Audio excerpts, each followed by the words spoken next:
О том, как живут люди в Северной Корее, можно узнать разве что из пропагандистских СМИ. Правда, это будет иметь мало общего с реальным положением дел. Фотографу Эрику Лафоргу удалось собрать снимки, на которых запечатлены различные моменты из его поездок в эту закрытую страну. Большинство из этих кадров он вывез тайком, нарушая запреты на фотосъемку в публичных местах. Лафорг побывал в Северной Корее 6 раз с 2008 года.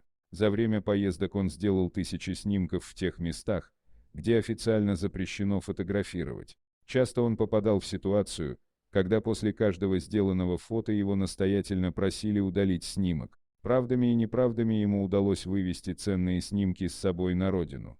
С первого приезда в Северную Корею Лафорг убедился, что его не интересует парадная сторона, он хочет увидеть настоящую жизнь, поэтому официальные экскурсии не для него. Гораздо больше ему хотелось познакомиться с бытом корейцев, узнать, как они живут, как справляются с тотальным контролем.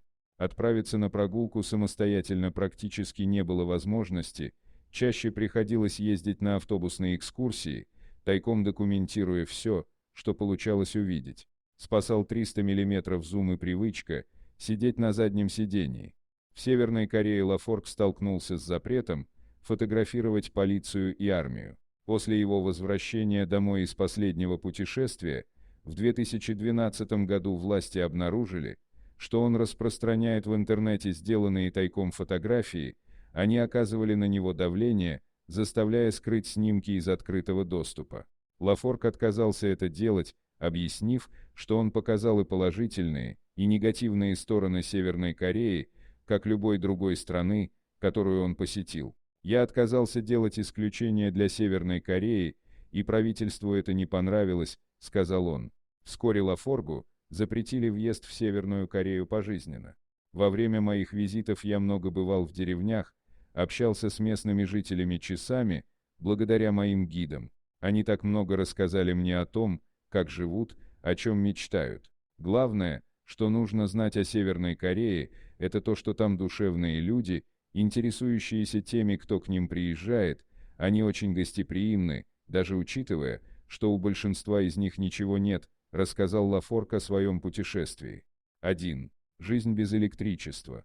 Девочка за компьютером.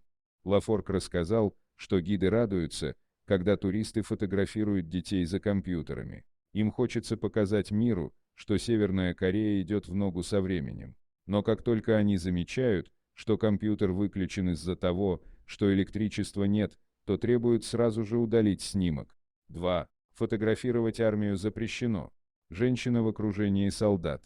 Фотографировать солдат крайне нежелательно, поэтому подобные снимки автора просили удалять сразу же. 3. Общественная работа. Мужчина собирает траву.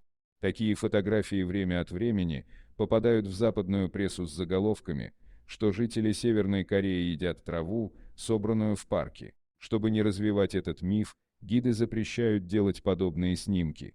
4. Солдаты в свободное время помогают местным фермерам. Тяжелый труд вместо отдыха. 5. Истощение. Изможденный мужчина. В Северной Корее запрещено фотографировать людей с явными признаками измождения и недоедания. 6. Отсутствие автомобилей. Дети играют на проезжей части. Машины стали появляться на дорогах только в последние годы, да и то их очень мало. Дети до сих пор играют на центральной магистрали, будто во дворе своего дома. Дорогие друзья, если вам понравилось видео, поставьте лайк, а также подписывайтесь на канал, где найдете еще много интересного.